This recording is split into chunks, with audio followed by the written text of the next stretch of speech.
Welcome to The Explainer. So, today we're looking at something every single one of us wields every single day, often without even a second thought. Our words. Raw words carry an immense, almost physical weight, don't they? They have the power to negotiate incredible wealth, to build these deep, foundational relationships, or, if left totally unchecked, to completely destroy them in just a matter of seconds. Today we're exploring the roots of aggressive communication, and more importantly, how we can transform that raw, fiery energy into an absolutely undeniable asset. Which brings us to a really provocative question I want you to consider as we go through this. What actually controls our fiery speech? When you feel that massive surge of anger or frustration, what dictates whether you lash out or hold back? Well, today we're going to introduce you to a core concept that answers exactly that. It's a concept known as silent strength. It's basically the art of mastering your speech so that your words actually serve you rather than sabotage you. Okay, let's dive into our roadmap for today. We'll start with the power of fiery speech, then look at Mars in the second house. After that, we'll hit the science of verbal punishment, moderating with parental warmth, turning aggression into assertive dialogue, and finally, mastering your silent strength. All right, part 1, the power of fiery speech. To truly wrap our heads around verbal aggression, we need to look through two totally distinct lenses. On one side, we've got ancient astrology. On the other, modern psychology. Through the spiritual lens of Vedic astrology, fiery speech is viewed as this energetic force governed by celestial placement, specifically the planet Mars. But through the empirical lens of clinical psychology, it's viewed as a behavioral mechanism. The difference between raw aggression and healthy assertiveness. But here is the fascinating part. Whether you're reading ancient scriptures or peer-reviewed psychiatric journals, both disciplines lead to the exact same conclusion. Our speech absolutely must be mastered. So let's look at the ancient perspective first. Part 2. Mars in the second house. Let's uncover what ancient Indian traditions consider the astrological root cause of fiery speech. In Vedic astrology, the second house is called Dana, and what's incredibly revealing here is what this house actually represents. It governs financial stability, wealth accumulation, your immediate family relationships, and your voice. Literally the speech through which you express your thoughts. By placing all of these elements in the exact same house, the ancient astrologers were showing us exactly how inextricably linked they are. How you speak directly impacts your family energy, which in turn directly impacts your ability to accumulate and protect your wealth. It's like a giant interconnected puzzle. And this brilliantly illustrates how the fiery planet Mars acts when it enters this house of wealth and speech. So Mars is the planet of energy, courage, and war, right? When it sits in the second house, it brings incredible, fearless financial courage. On the positive side, it creates sharp negotiators with bold voices, making them natural leaders in business or the military. But look at the challenges. That exact same fire, if it isn't disciplined, creates harsh speech, verbal conflicts, impulsive spending, and really deep disputes within the family. It's a massive source of power, sure, but it comes with an incredibly high risk of destructive anger. Moving on to part 3, the science of verbal punishment. Whether you look to the stars or to science, the impact of harsh words is just undeniable. Researchers studying child psychology paint a pretty stark picture. They define verbal punishment as a communication intended to cause psychological pain to another. Really notice the severity there, intended to cause psychological pain.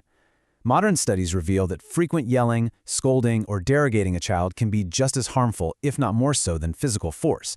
When a parent uses words to belittle or threaten, it literally attacks the child's internal working models.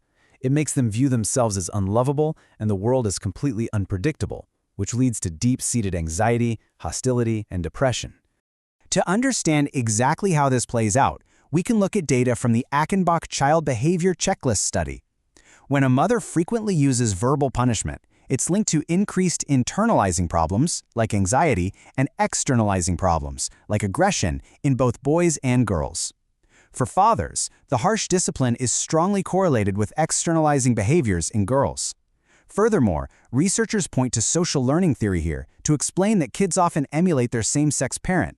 A discipline event involving a same-sex parent and child often carries a uniquely strong impact simply because of that modeling effect. Which brings us to part 4, moderating with parental warmth. Now, what's really interesting about this is that human relationships are incredibly complex, and verbal punishment doesn't just happen in a vacuum. Based on the parental acceptance rejection theory or pair theory, we might assume that a warm, loving parent can completely buffer the damage of yelling, right? Surprisingly, that is not the whole truth. High maternal warmth does ameliorate the negative effects if the verbal punishment is low. However, and this is a really crucial point, high maternal warmth actually exacerbates or worsens the effect of high verbal punishment. If a child experiences a normally warm and supportive parent suddenly resorting to frequent, harsh verbal punishment, that stark contrast is deeply jarring. It magnifies the psychological pain because it feels like a profound betrayal of the warm bond they rely on. Part 5. Aggression into assertive dialogue. So, how do we actually fix this? Well, transforming raw aggression into assertive dialogue involves 3 really clear steps. First, use I statements. Instead of attacking with "you never listen," which, let's be honest, we all know triggers instant defense and probably a slammed door, you shift to your own needs by saying, "I feel unheard." Second, practice active listening. Things like eye contact, nodding, summarizing, this proves mutual respect. And third, set clear boundaries calmly. This kind of clinical assertiveness allows you to express your needs directly and honestly without dominating or belittling the other person. Beautifully, these psychological tools mirror the ancient Vedic remedies found in the Lao Kitab. To cool the aggressive, impulsive tendencies of a strong Mars in the second house, ancient wisdom prescribes strict discipline. This involves chanting the Hanuman Chalisa on Tuesdays, donating red lentils or iron items, or wearing red coral. But look at that final point, practicing meditation. Whether it's clinical boundary setting or ancient meditation and fasting, the mechanism is the exact same. It's about implementing a daily discipline to cool the heat of anger, basically forcing yourself to pause and reflect before you speak.